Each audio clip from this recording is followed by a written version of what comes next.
esta conferencia de hoy, que la va a pronunciar nuestra colega, la doctora María Rodríguez Moneo, profesora titular de Psicología en nuestra universidad y que colabora asiduamente como profesora tanto de los cursos virtuales como de la maestría en Psicología Cognitiva y Aprendizaje, que tienen ustedes ahí ahora mismo en pantalla, pues va a tratar a seguir en unos minutitos el tema del cambio conceptual, un tema de gran importancia en las investigaciones cognitivas. Simplemente, nada, comentar muy rápidamente, luego volveremos quizás al final de la conferencia sobre ello, que es maestría, que es de carácter presencial, pero que se imparte de manera intensiva, o sea, es decir, en seminarios aproximadamente una vez al mes en Buenos Aires, en Flaxo, de jueves a sábados, pues tiene una duración de 2 años y medio y es una titulación conjunta con la Universidad Autónoma de Madrid. Por esa es la razón por la cual ahora mismo estamos emitiendo este webinar desde acá. Es decir, que las personas que cursan y terminan sus estudios en esta maestría pues reciben un título conjunto entre Flaxo y la Universidad Autónoma de Madrid.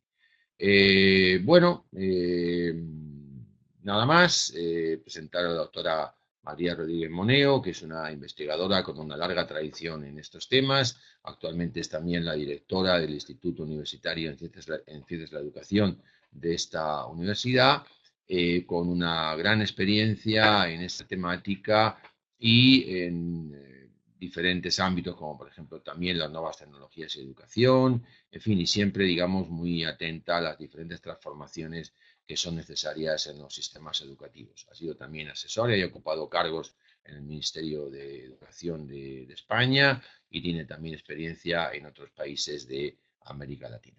Hola, buenos días a todos y a todas. Gracias por participar en esta charla sobre el cambio conceptual. Yo quería comenzar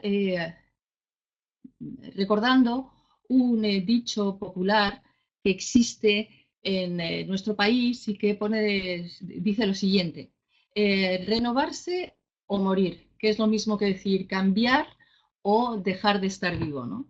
Y que pone de manifiesto la importancia del cambio en nuestras vidas, ¿no?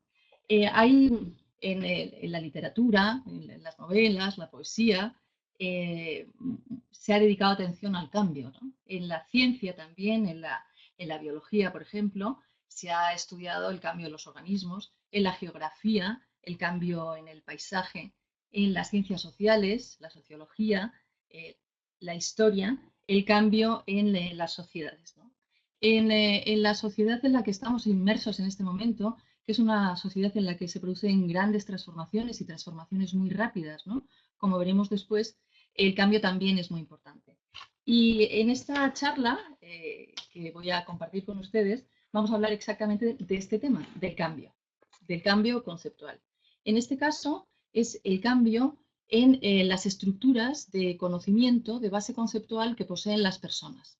En realidad son las estructuras que tienen como elemento nuclear los conceptos, ¿no? El cambio que se produce en las taxonomías conceptuales, estructuras de árbol de conceptos, en las relaciones entre conceptos en términos de principios, por ejemplo, cuando cambia el paisaje, cuando cambia la vegetación, esto está relacionado con el cambio del clima. Las estructuras conceptuales que tienen también, que están presentes, por ejemplo, en los hechos, ¿no? Cuando decimos el agua hierve a 100 grados centígrados, estamos manejando concepto de agua, de grados, etcétera, ¿no? Entonces, este conocimiento que poseemos acerca del mundo y que tiene como base los conceptos es objeto de interés de los estudios de cambio conceptual. Y este tipo de conocimiento tiene una virtualidad y es el conocimiento, es que se trata del conocimiento en el que se sustentan nuestras explicaciones acerca del mundo. De modo que cuando nosotros abordamos los estudios de cambio conceptual, estamos abordando también los cambios que se producen en nuestras explicaciones sobre el entorno en el que nos encontramos. Y eso es a lo que se dedica el trabajo sobre el cambio conceptual. Los estudios sobre el cambio conceptual se han nutrido y se han alimentado de los trabajos realizados en una línea de investigación que se ha desarrollado desde hace décadas, desde los trabajos de Piaget hasta la actualidad, y que analizaban cómo las personas construían conocimiento a partir de la interacción con el entorno. Y esta construcción de conocimiento se producía en la mayor parte de los casos y en muchas ocasiones, su génesis se localizaba cuando los sujetos todavía eran novatos en determinadas materias y, sin embargo, construían conocimiento sobre esos ámbitos en los que eran novatos. Por ejemplo, los niños resulta que mucho antes de que en las escuelas les enseñen cuál es la estructura y la dinámica del sistema planetario, ellos necesitan construir una explicación sobre la relación que existe entre el Sol y la Tierra, ¿no? Y estas ideas, estas concepciones, se llaman concepciones intuitivas, concepciones alternativas, porque se diferencian, para diferenciarlas de las científicas, intuitivas porque son construidas, como digo, inicialmente por personas novatas. El movimiento de concepciones alternativas ha descrito distintos tipos de ideas intuitivas en diferentes ámbitos. Por ejemplo, la idea en el ámbito de estructura y dinámica del sistema planetario, como veíamos, pues la relación entre el Sol y la Luna, la forma de la Tierra, entre el Sol y la Tierra, perdón, la forma de la Tierra es plana, la idea de que la Luna tiene luz propia. Por ejemplo, en el ámbito de la biología, las mamás cuando están embarazadas, tienen en sus barrigas a sus bebés, igual que cuando son adultos, con todos los dientes y todas las muelas, pero reducidos, y los bebés que están dentro de la barriga de la mamá comen lo mismo que come la mamá. Por ejemplo, si la mamá toma fideos, pues el bebé también toma fideos, si la mamá masca chicle, pues el bebé también masca chicle. O, por ejemplo, en el ámbito de las ciencias sociales y la historia, mi país es un país que existió siempre, y esta idea intuitiva que tienen las personas. O, por ejemplo, los cambios que se producen en el ámbito de la historia son causados fundamentalmente por un individuo, un líder político, ¿no? Entonces, estas concepciones intuitivas han sido identificadas en distintos ámbitos, y en el movimiento de concepciones alternativas se han descrito algunas de sus características. Los estudios sobre el cambio conceptual lo que han tratado de establecer es la transformación y los cambios que se producen en estas explicaciones. No nos vamos a centrar ahora en el ámbito de las concepciones alternativas, pero sí describir dos cuestiones que son importantes para los estudios del cambio conceptual. La primera de ellas tiene que ver con el hecho de por qué necesitamos cambiar nuestras ideas. Está relacionado con algunas características de las concepciones intuitivas o las concepciones alternativas que decíamos con anterioridad. Resulta que cuando las personas construimos conocimiento, incluso siendo novatos, ¿no?, este conocimiento intuitivo o estas concepciones alternativas, este conocimiento que se construye es un conocimiento que es necesario para explicar el mundo en el que uno se encuentra, ¿no? Es decir, que los niños, que son novatos universales, como dicen muchos autores, construyen explicaciones acerca del entorno para organizar el entorno y darle cierta coherencia. Y sobre todo, para resolver problemas. Es decir, que las explicaciones que uno construye acerca del mundo tienen el sentido de organizar y de volcarlo al servicio de la resolución de problemas. Lo que quiere decir que cuando nosotros actuamos y resolvemos problemas, nuestras actuaciones no son ajenas a lo que pensamos. Por ejemplo, volveremos después al tema de los niños, pero por ejemplo, pensemos en un profesor. Un profesor puede tener un conocimiento intuitivo también, porque quizá no es especialista en aprendizaje, de que, bueno, para aprender lo que hay que hacer es sufrir. Esta idea de que la letra con sangre entra, ¿no? Y dedicar un gran esfuerzo y sufrir. Tiene una explicación acerca del mundo, en este caso, el entorno de aprendizaje en el que está trabajando, que es intuitiva, porque sabemos que para aprender no hay que sufrir, todo lo contrario, lo que hay que hacer y lo más recomendable es que uno disfrute en el proceso de aprendizaje, pero ahí puede haber algún profesor que tenga esta noción. Bueno, pues esta idea la vuelca en los problemas de enseñanza y aprendizaje con los que se encuentra en su trayectoria profesional y cuando está trabajando con sus alumnos. De modo que este es un caso claro de cómo las explicaciones acerca del mundo y del entorno en el que nos encontramos nos explican el contexto en el que estamos y nos sirven para resolver los problemas. La idea que tienen los niños, por ejemplo, volviendo a lo que estábamos tratando antes, de que el Sol gira alrededor de la Tierra, esta es una idea que le permite estructurar y organizar el contexto físico en el que se encuentra y también resolver problemas, porque, por ejemplo, si los niños pequeños tienen que decidir dónde colocar su helado para que no se derrita, pues no va a lo que va a pensar es hacia dónde se mueve el sol para dejarlo durante más tiempo en la sombra. Así que, una vez más, insistir en esta relación entre la explicación del mundo y el proceso de solución de problemas.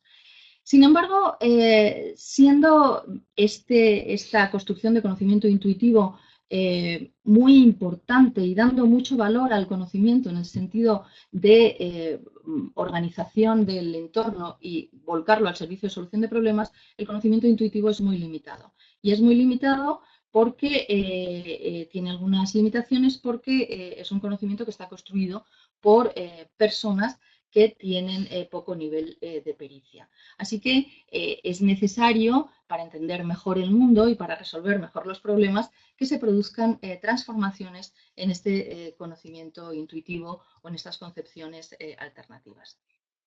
Por eso es necesario el cambio conceptual. Además, necesitamos cambiar nuestras ideas por otro aspecto que es importante y que señalábamos con anterioridad, y es que nosotros, gracias al desarrollo tecnológico que se ha producido en los últimos años y que se va a producir todavía más en los años siguientes, gracias a este gran desarrollo tecnológico, estamos inmersos en una sociedad en la que se producen grandes y constantes transformaciones.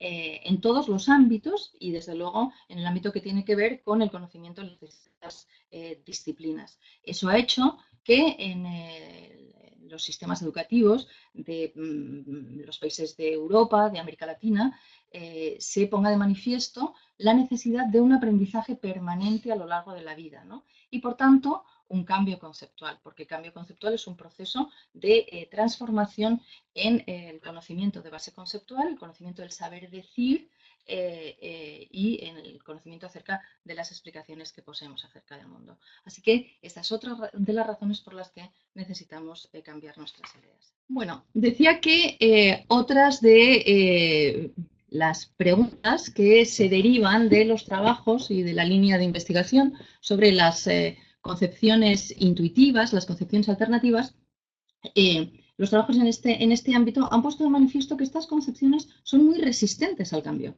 Es decir, que cuesta mucho transformar estas ideas iniciales o estas concepciones intuitivas. Y eso se debe a que este conocimiento intuitivo, alternativo, es muy funcional, es muy útil.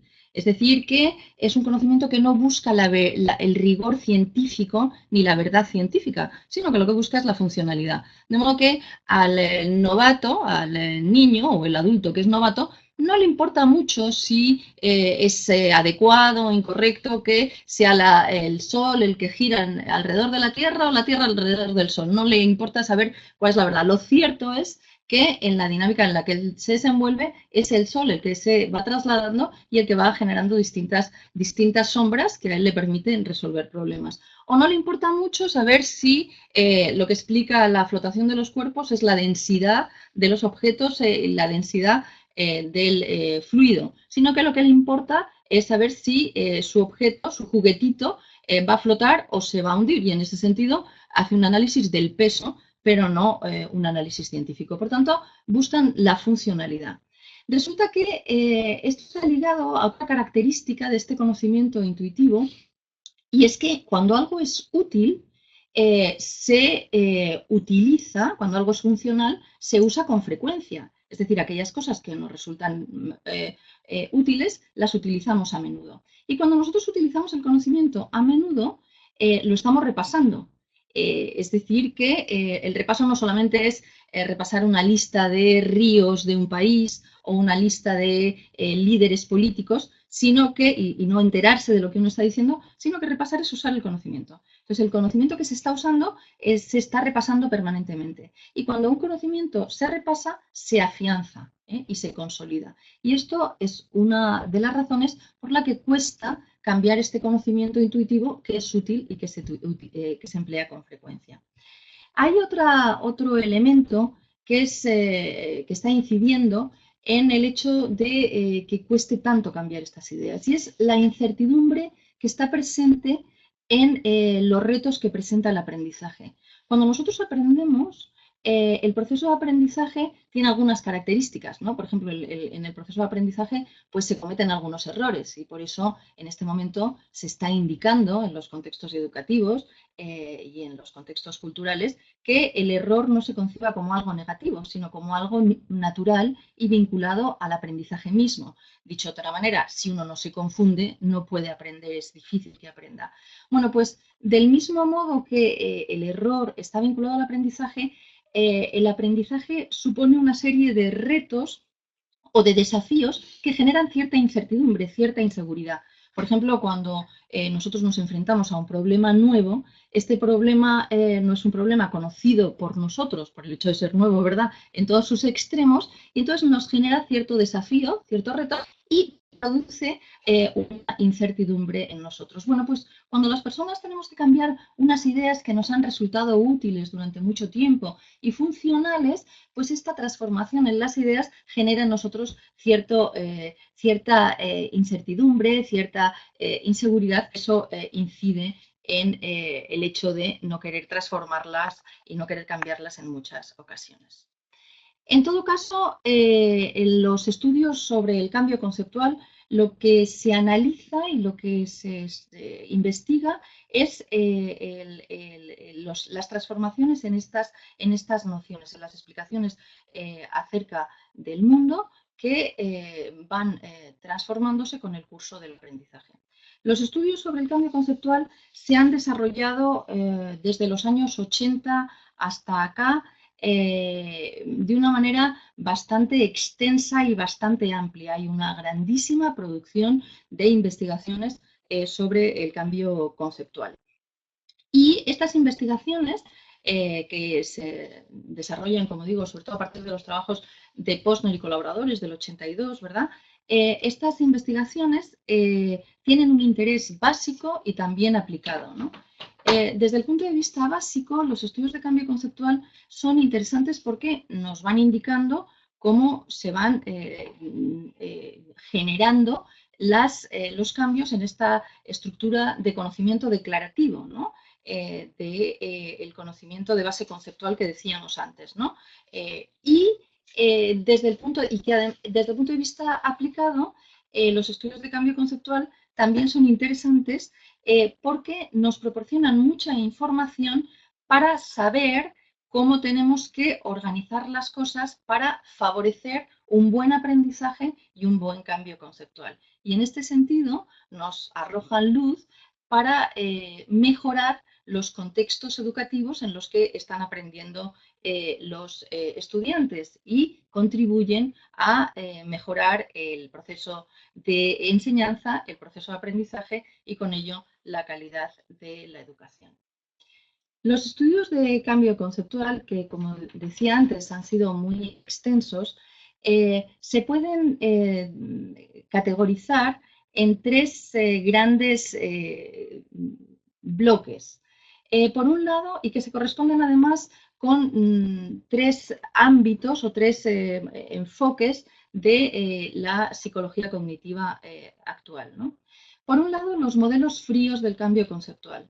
Los modelos fríos del cambio conceptual, que se corresponden con lo que se identifica en psicología cognitiva con la cognición fría, en estos modelos de lo que se trata es de describir la transformación en las explicaciones de las personas al margen de cuestiones motivacionales y emocionales. Es decir, se hace un análisis cognitivo de los procesos cognitivos que tienen lugar, pero sin considerar elementos emocionales y motivacionales. Y además, como los estudios de cambio conceptual han tomado como referencia en alguna ocasión las transformaciones conceptuales que se han producido en la filosofía de la ciencia. En algunos casos, dentro de estos modelos, se ha concedido a los individuos, a las personas que generan el cambio conceptual, demasiada racionalidad. Es decir, que se contempla el proceso de cambio conceptual como excesivamente racional en los modelos fríos. Sin embargo, en los modelos calientes, que se analiza igual que en los fríos las transformaciones en las explicaciones y en las concepciones acerca del mundo, en los modelos calientes lo que se hace es que se consideran elementos motivacionales y emocionales. Los modelos calientes están dentro de el ámbito o la línea de la cognición caliente, que es una línea bastante importante en la psicología cognitiva actual. Nosotros sabemos en este momento que cuando las personas aprendemos, no aprendemos al margen de elementos motivacionales y emocionales. Y cuando recordamos, no recordamos al margen de elementos motivacionales y emocionales. Por ejemplo, cuando sabemos que en los contextos educativos, cuando los profesores no provocan cierto interés inicial, cierta motivación inicial, sus alumnos aprenden peor. Y sin embargo, cuando provocan cierto interés inicial, a través de anécdotas, de vida de los autores en los que están abordando, pues por científicos, literatos, etcétera, cuando incorporan algún componente motivacional que suscita el interés, el aprendizaje es mejor. De hecho, por ejemplo, en la psicología de la educación existe un elemento que se llama el componente motivacional, que se indica que se considere y se trabaje al comienzo de cada unidad didáctica, cada lección, etc. Del mismo modo, sabemos que la emoción no es ajena al aprendizaje. Cuando las personas están en estados emocionales no muy positivos, aprenden peor. Y, por ejemplo, también la emoción está vinculada con el recuerdo de las cosas, ¿no? Por ejemplo, si yo les digo a ustedes, ¿dónde estaban el 31 de octubre de 2018? Posiblemente muchos de ustedes me digan, pues no lo sé, a no ser que el 31 de octubre sea el cumpleaños de alguno de ustedes. Pero si les digo, ¿dónde estaban ustedes el 31 de diciembre de 2018? El día de Nochevieja. Es bastante probable que ese recuerdo sea mayor, ¿no? Y cueste menos recordar esta información, justamente porque está vinculada con un componente emocional. Bueno, pues los estudios sobre el cambio conceptual dentro de los modelos calientes consideran estas cuestiones motivacionales y emocionales. Y finalmente, los modelos situados son aquellos modelos en los que se analiza la incorporación de nuevas explicaciones sobre el mundo, pero enfatizan estos modelos situados en el uso del conocimiento en distintos contextos. Los modelos situados están dentro de lo que es la cognición situada, que se origina en los trabajos de la escuela, los trabajos de Vygotsky, la escuela de Moscú, la importancia del contexto, ¿verdad? Y cómo el conocimiento, pues depende del contexto y está vinculado con el contexto. Y en este sentido, en estos modelos, lo que se trata es de ver en qué medida las personas son capaces de aprender nuevas explicaciones y utilizar las explicaciones adecuadas en distintos contextos, como veremos después. Bueno, pues en estos tres grandes bloques se han desarrollado los trabajos de cambio conceptual. Y el análisis del cambio conceptual, las explicaciones que tenemos acerca del mundo, se refiere a dos cuestiones. Cuando nosotros hablamos de cambio conceptual, hablamos tanto del resultado del cambio, es decir, qué cambio se ha producido en las estructuras de conocimiento, como el proceso de cambio que ha tenido lugar para que se vaya de una estructura de conocimiento a otra. En esta gráfica puede verse cómo el cambio conceptual se refiere, como decíamos, al resultado, el resultado de la transformación de la estructura de conocimiento de una persona que es novata y que tiene menos conocimiento que una persona que es experta, pero no solo menos conocimiento, sino que tiene un conocimiento que está menos conectado, menos organizado, que está menos diferenciado conceptualmente, no tiene tantas subcategorías, ¿verdad?, conceptuales, tiene menos principios integradores y es menos consistente. frente al experto. Y el conocimiento del novato pues, es un conocimiento más intuitivo frente al conocimiento del experto, que es un conocimiento más científico. Está basado en lo característico, en lo que es perceptivamente sobresaliente. Por ejemplo, nosotros podremos decir que una ballena, un novato puede decir que una ballena es un pez, mientras que un experto diría que es un mamífero. O un novato diría que un murciélago es un ave, mientras que un experto no diría tal cosa, ¿no? El novato tiene un conocimiento más centrado en los estados. Por ejemplo, un novato diría que identificaría el calor, que es un proceso para un experto, lo identificaría con la temperatura, que es un estado, ¿no? Y diría que cuánto calor hace, estamos a 30 grados, porque identifica el calor con un estado. Sin embargo, el calor es un proceso, ¿no? Y explicaciones más simples, en el caso de los novatos, y más complejas, con varios factores que están influyendo en el caso de los expertos. Por tanto, el cambio conceptual se refiere a la transformación en la estructura de conocimiento de las personas, pero también al proceso que tiene lugar cuando esta transformación se está produciendo. Así que cuando hablamos de cambio conceptual, hablamos de las dos cosas, procesos y resultados. Con respecto al resultado del cambio, ¿qué es lo que cambia en las estructuras de conocimiento de las personas? Pues desde los modelos fríos se considera que lo que cambian son las concepciones. Y es verdad, cambian las concepciones, las explicaciones. Y eso también los modelos calientes, incluso los modelos situados, pues lo están de acuerdo. Pero los modelos calientes han añadido información adicional y han permitido que tengamos una explicación del cambio en las estructuras cognitivas de las personas y afectivas y motivacionales mucho más completo. Los modelos calientes consideran que también cambian los motivos, las expectativas y las metas. Es decir, el cambio conceptual no solamente es que nos abre nuevas explicaciones acerca del mundo, sino que cuando aprendemos cosas nuevas se abren nuevos horizontes, nuevos intereses y, por tanto, nuevos motivos, nuevos deseos de abordar distintas metas y nuevas expectativas, nos sentimos más capaces de llegar a conseguir las metas. Y todos estos son componentes motivacionales y afectivos. Y los modelos situados del cambio conceptual lo que plantean es que lo que cambia es la incorporación de nuevas explicaciones, pero sin abandonar las explicaciones intuitivas. Porque en los modelos fríos y calientes sí que se indica que existe cierta transformación de las concepciones intuitivas y que se dejan de utilizar las concepciones intuitivas en favor de las nuevas concepciones que se van generando.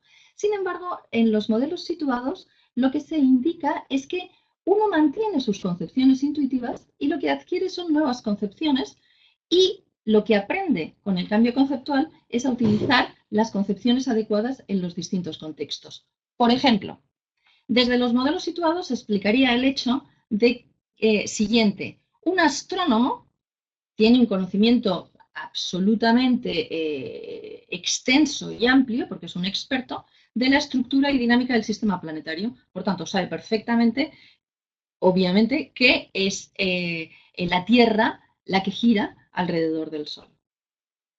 Sin embargo, este astrónomo, cuando está en la playa y quiere leerse una novela, para buscar la sombra de un árbol, no piensa que es la Tierra la que gira alrededor del Sol, sino que lo que piensa es hacia dónde se va a mover el Sol para que él pueda tener más sombra y leer la novela.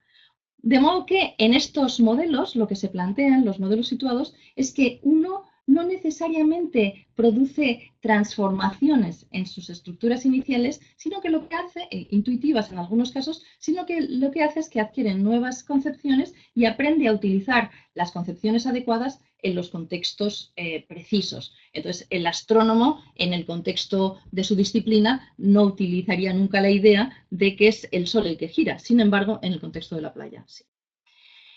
En relación a la magnitud del cambio, y ya acabando, les hablaré después un poquito del proceso. A la magnitud del cambio, existe en todos los modelos, se plantean dos tipos de cambio. Un cambio de menor grado, que también se llama reestructuración débil, asimilación, cambio no radical, aumento o crecimiento, cambio de menor grado, y un cambio más radical, que en realidad el cambio conceptual se identifica con este cambio de mayor grado, que ha recibido el nombre de, en las teorías de Piaget, acomodación, reestructuración en la teoría del esquema de Ramel-Harry-Norman, cambio radical, cambio de mayor grado, etc. Entonces, el cambio conceptual se identifica, como digo, con este cambio de mayor grado. Sin embargo, para que se produzca este cambio conceptual de transformación en las ideas intuitivas, tal y como se plantea dentro de los modelos fríos y calientes, tiene que haber cambios de menor grado previos. Se considera que existen cambios menores a este cambio tan radical. Y esto es lo que se refiere al resultado del cambio, ¿no? Del cambio de las estructuras. Y para acabar, decirles algunas cosas del proceso de cambio conceptual. Existen algunos mecanismos que están influyendo o que están interviniendo en el proceso de cambio conceptual. Y estos mecanismos han sido estudiados dentro de los estudios de cambio conceptual. Uno de ellos y explican la transformación en las estructuras de conocimiento. Pero insisto, estamos en el proceso. Uno de ellos ha sido el conflicto.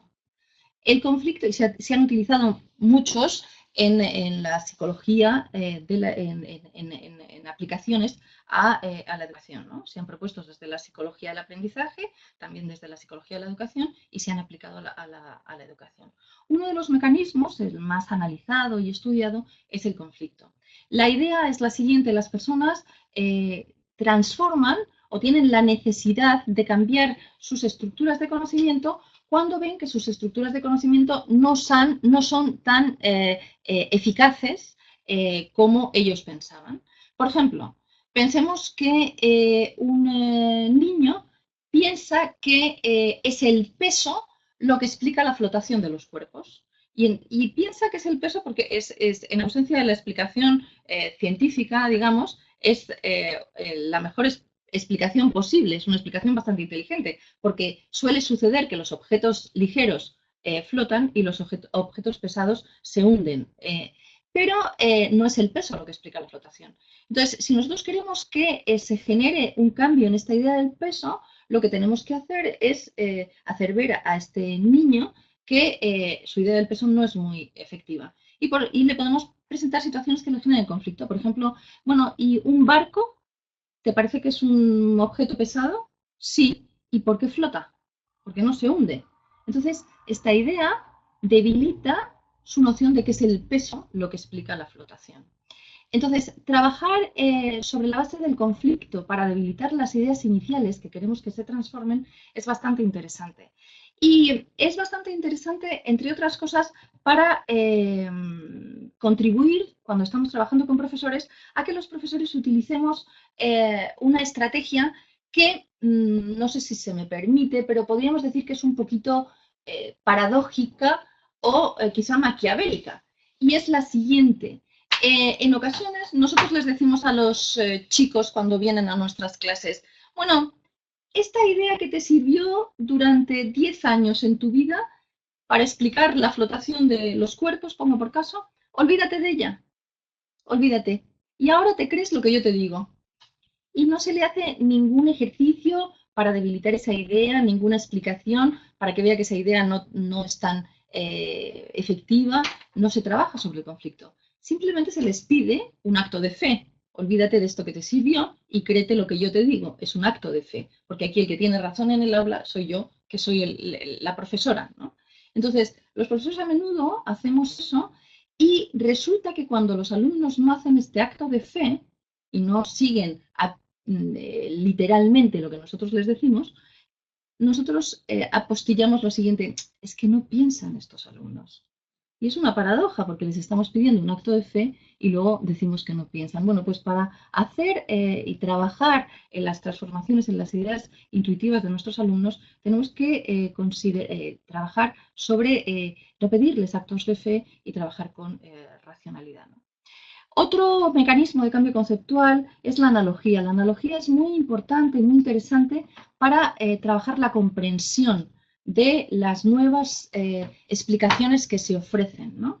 Entonces, a menudo los alumnos y las personas no abordan digamos, participan o no quieren incorporar nuevas explicaciones porque no las entienden, ¿eh? Entonces, las reproducen como se las dicen en la escuela, en los exámenes, pero sin entenderlas, ¿no? Por ejemplo, y la analogía es muy útil para que se entiendan, ¿no? Por ejemplo, un ejemplo que a mí me gusta mucho poner, ¿no? Los alumnos reproducen en clase la Luna es un satélite de la Tierra que no tiene luz propia y refleja la luz del Sol. Pero no tiene luz propia. Sin embargo, nosotros la vemos iluminada. Entonces, muchos niños piensan, bueno, no tiene luz propia, pero alguna lucecilla tendrá, ¿no? Y no se comprende bien aquello. Bueno, nosotros podemos utilizar una analogía, podemos utilizar, por ejemplo, la analogía de partir de algo que ellos conozcan y sobre ese conocimiento de lo que ellos saben, hacer una proyección para entender algo que desconocen. Este es el mecanismo de la analogía, ¿no? Sobre un conocimiento que se conoce, voy a intentar que se entienda un nuevo conocimiento que se desconoce. Entonces puedo decir, bueno, ¿ves este espejo? No tiene luz propia, ¿verdad? ¿Ves esta linterna? Sí tiene luz propia. El espejo sería como si fuera la luna y la linterna sería como si fuera el sol. Entonces el espejo no tiene luz propia, por tanto no está iluminado, y ahora si refleja la luz del sol, parece que tuviera luz, pero no es propia, porque si no tiene la linterna, no refleja la luz del sol. La luz de la linterna. De este modo se entiende muy bien la relación que existe funcional, ¿verdad?, entre la luna y la proyección de la luz del sol, ¿no? En fin, hay un trabajo mucho más exhaustivo sobre las analogías, pero es muy interesante, por ejemplo, para comprender, como digo, por ejemplo, los niños que cuando les estamos intentando explicar los regímenes políticos, podemos decirles, bueno, ¿viste cuando papá dice, aquí se hace lo que yo digo? Pues esto es parecido a lo que sucede en algunas dictaduras. O cuando papá dice, bueno, votemos, a ver, ¿qué quieren hacer? ¿Vamos a la piscina o nos vamos al museo? Y entonces se hace lo que votan la mayoría o lo que quieren la mayoría, pues eso es parecido a lo que sucede en las democracias. De modo que sobre la base de un conocimiento que se conoce, se hacen proyecciones para entender un conocimiento que no se conoce y para que se comprenda bien. Muy importante los trabajos sobre el cambio conceptual. La aplicación del conocimiento en los distintos contextos también es muy importante, es decir, contribuye a la transferencia. Cuando nosotros aplicamos, y esto procede sobre todo en los trabajos de los estudios situados, cuando aplicamos el conocimiento a distintos contextos, estamos contribuyendo a transferir ese conocimiento y aprenderlo bien. El objetivo del aprendizaje y el aprendizaje que se produce también en los contextos educativos no es tener un conocimiento para reproducir en los exámenes y para reproducir únicamente en la escuela. Es un conocimiento, el objetivo de la educación es adquirir un conocimiento para utilizarlo después fuera del aula y fuera de la escuela, por tanto, transferirlo. Bueno, pues el uso del conocimiento en distintos contextos es muy importante para la transferencia. La metacognición, es decir, tomar conciencia de las ideas que uno tiene, las ideas intuitivas que uno tiene, qué nuevas ideas están proponiendo para aprender, qué explican las nuevas ideas y qué explican las ideas intuitivas y qué limitaciones tienen las ideas intuitivas y cómo las puedo aprender. Todo este conocimiento metacognitivo es muy importante para el aprendizaje y cuando hay un mayor conocimiento metacognitivo, una mayor conciencia de los procesos cognitivos a los que nos entregamos, eso mejora el aprendizaje. La metacognición además es muy importante para una competencia que es fundamental en nuestros días y que es la competencia aprender a aprender. Decía al principio que estamos en una sociedad en la que necesitamos aprender a lo largo de la vida, ¿verdad? El aprendizaje a lo largo de la vida exige tener la estrategia de aprender y la competencia de aprender a aprender, que se desarrolla a través de la metacognición. Y finalmente, la motivación. La motivación motivación viene del latín, que quiere decir, tiene una raíz latina de un verbo latino que es movere, que quiere decir moverse, la acción, ¿no? Para cada vez que hay motivación, cada vez que hay una acción hay una motivación subyacente, ¿no? Entonces, nosotros cuando desarrollamos procesos de aprendizaje, tenemos que estar motivados para aprender. Y nosotros tenemos que promover la motivación en nuestros alumnos para que se produzca el aprendizaje y el cambio conceptual. En el ámbito de la motivación y relacionado con la competencia aprender a aprender, se han establecido la necesidad de procesos de autorregulación. Porque la competencia aprender a aprender tiene más que ver con los procesos cognitivos, digamos, más racionales, ¿no? La autorregulación está más vinculada a cuestiones que tienen que ver con, no solamente con elementos cognitivos, sino también motivacionales y afectivos, ¿no?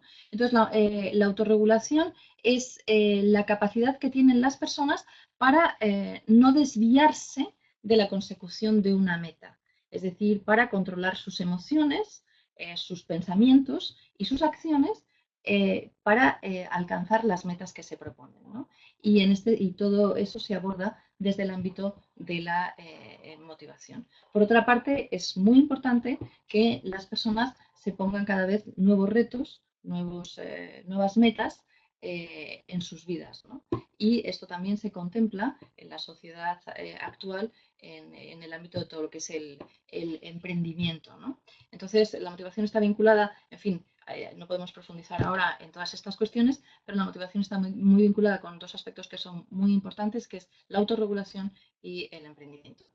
Todas estas cuestiones que les he comentado muy rápidamente en esta charla y que espero no haberles aburrido, espero que se hayan entendido bien y no haberles aburrido. En todo caso, estoy a su disposición en el futuro. Todas estas cuestiones son abordadas en la maestría con más profundidad y desde el punto de vista tanto teórico como aplicado a la educación, no solamente a la educación formal, sino también a la educación en contextos informales y no formales, porque desde la maestría se considera que el proceso de aprendizaje y el proceso educativo no solamente se produce en la escuela. Bueno, un placer para mí y muchas gracias. María, perdón, te hago algunas preguntitas que fueron surgiendo a lo largo de la charla. Unos minutitos. Vos estabas hablando al final de motivación. Sandra había preguntado si los modelos fríos y calientes se relacionan con las motivaciones para aprender o con las emociones que vivencian los sujetos. Sí, bueno, la motivación está más, se considera más en los modelos calientes. En los modelos calientes del cambio conceptual son los que tienen más en cuenta la motivación. En todo caso, aunque los modelos fríos no la mencionan explícitamente, la motivación, nosotros sabemos que las personas, cuando tienen necesidad o interés por aprender algo, cuando lo que aprenden lo comprenden y cuando aquello que aprenden lo usan, eso aumenta su motivación. Entonces, en los modelos fríos se trata de que se comprendan las cosas y que esa comprensión de las cosas sirva para resolver problemas, igual que le servía las explicaciones, el proceso de solución del conocimiento intuitivo. Entonces, los modelos fríos que abogan por un buen aprendizaje están incidiendo en la motivación por aprender, pero no la tratan explícitamente. Explícitamente es abordada desde los modelos calientes. Y sí, la motivación influye muchísimo en el aprendizaje y está muy vinculada con la emoción, porque cuando las personas tienen motivación, tienen una carga emocional relacionada con la motivación. La motivación está muy vinculada con las metas, entonces cuando uno quiere alcanzar una meta, resulta que tiene una emoción vinculada a la consecución de esa meta. Dice, voy a ir a la fiesta con mi mamá. Entonces, mañana voy a ir a la fiesta con mi mamá y estoy muy motivada por eso. Entonces, antes de ir a la fiesta ya tengo una emoción asociada a la consecución de esa meta, que es ir a la fiesta con mi mamá. Pues aprender filosofía también puede estar vinculado con ese componente emocional. Gracias, Sandra. Bueno, te hago una preguntita más. La gente está muy agradecida. Alejandra dijo, este webinar es el mejor, me encanta. Muchas gracias. Y excelentes ejemplos. Así que gracias. Desde ya muchas gracias, María. Gracias. Había preguntado Liliana si es lo mismo hablar de saberes implícitos o de saberes previos. Bueno,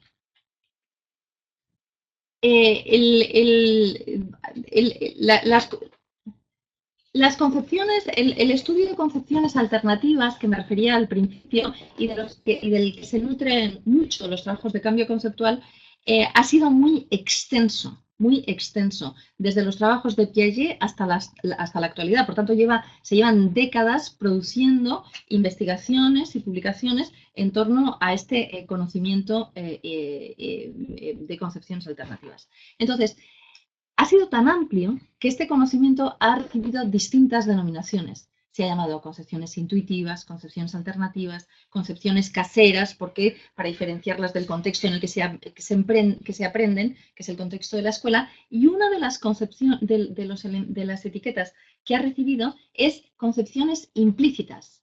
¿Por qué? Porque en muchas ocasiones se aprenden de una manera que no es intencional y de una manera que no es tan explícita como cuando a uno le están enseñando en la escuela algo explícito. Es decir, nosotros aprendemos que el Sol gira alrededor de que es el Sol el que se mueve alrededor de la Tierra, pero nadie nos ha dicho, es que mira, es el Sol el que se mueve alrededor de la Tierra. No nos lo ha explicitado.